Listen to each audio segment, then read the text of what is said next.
I'm going to keep it straightforward because when you're looking at a piece of equipment like a gantry crane, the decision usually boils down to whether it will actually solve the problem you have in the shop, not whether the brochure looks nice. In the next few minutes I'll walk through the things that matter: how the machine fits into a real-world workflow, the hidden trade-offs you might not see at first glance, and who will get the most bang for the buck versus who should probably look elsewhere. Link is in the description if you want to check the product details on Amazon. First off, let's talk about the hesitation most buyers feel.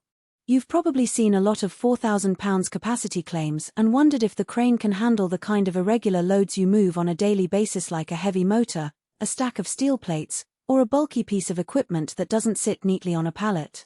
The real question is whether the design lets you actually get those items onto the hook without a lot of fiddling.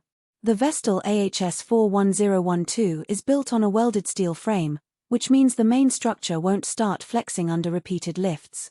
That's a solid foundation, but the usability hinges on the casters and the height adjustment mechanism. The casters are glass-filled Phenolic with 4-way locks. In practice, that translates to a smooth roll when you need to reposition the crane across a concrete floor, and a firm lock when you're about to lift.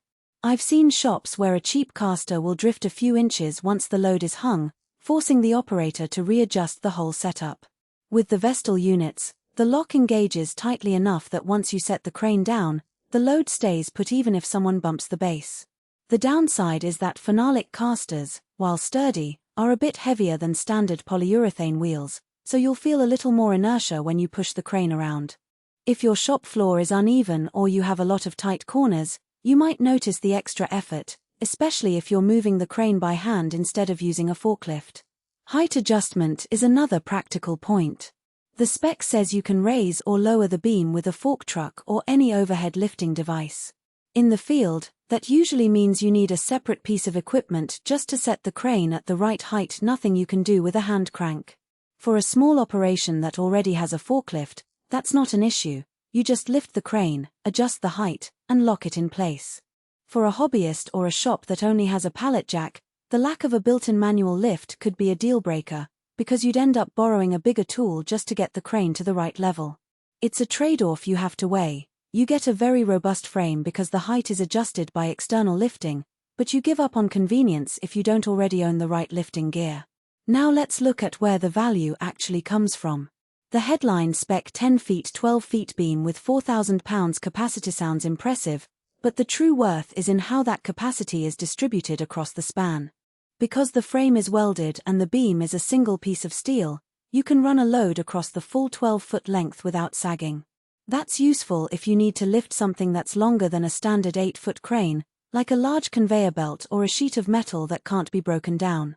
In a typical automotive shop, for instance, you could use the crane to lift an engine block while keeping the work surface clear, then swing it over to a service lift without having to reposition the block manually. The real savings are in the reduction of manual handling steps, which translates to fewer worker injuries and quicker job turnaround. On the flip side, the crane's size can be a practical weakness. At 1,012 feet the footprint is sizable, so you need a clear area of at least 15 feet by 15 feet to operate it safely. If your shop is cramped, you might spend more time maneuvering around the crane than actually using it. Also, the £4,000 rating is a static capacity. Dynamic loads like swinging a load quickly or dropping it a few inches can exceed the safe limits. That's not a unique problem for any gantry crane, but it's a reminder that you need to follow proper lift techniques. If you're planning to use the crane for rapid pick-and-place tasks, you might find the need for slower, more controlled movements a bit limiting. So who should consider buying this particular model? If you run a medium-tonnage workshop, a small manufacturing line, or a maintenance department that already has a forklift or overhead lift, the Vestil AHS 41012 slots in nicely.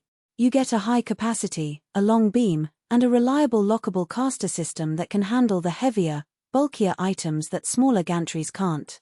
It's also a good fit for businesses that need to lift irregularly shaped loads and want the